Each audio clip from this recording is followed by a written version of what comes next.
the Michael Jackson movie from a Black American perspective as the first children of Earth. So I've been trying to reach people and talk about, like, as Black Americans, we're the first children. And being the first children means that we get first rights to the energy, music, and sound of Earth. Our Earth works in frequency.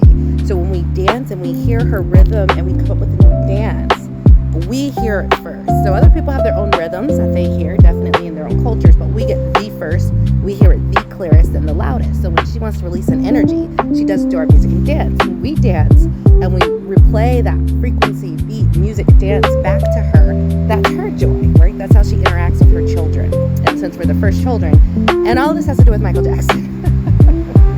So Michael Jackson, like, on the spiritual world, you have ranks, right? And he literally was a general. Like a general. That wasn't just, you don't just say that. Like, that was his ranking when it comes to his mastery of harnessing the beautiful rhythms of the earth and bringing it out.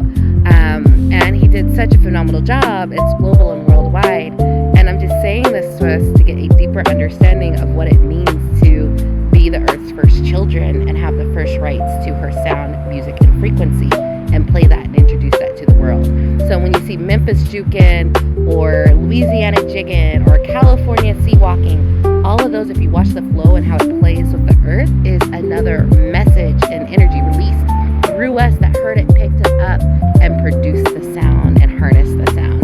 And then everyone else is listening too, because it's spread far and wide, and it has this resonant magnetic quality because it's from your mother. Like, you don't know it's your mother. And some of you guys actually shouldn't even be here, but that's a whole story about fallen angels and giants and reptilians. But outside of that, so knowing this about the earth and how we're her children, and then seeing the effect of our music and frequency, even gospel music. There's people in all other countries doing gospel music from the Black American experience. And the thing is, that's because gospel music, because we have the codes. We can unlock codes other people can't.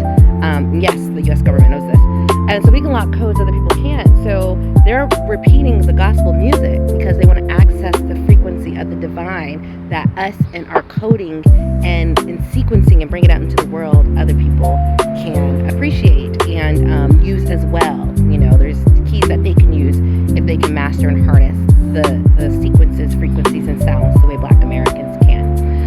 So just a little knowledge that people sometimes just go through life unknowing that their role and who they are, what their rights are. And I always ask at the end of this, if we are the first children, if Black Americans are the first children, and we do have those rights, start asking yourself and higher self and all your spirit team and whatever. Start praying if you pray to a male god, even though our goddess is Earth, and she literally birthed us in her image.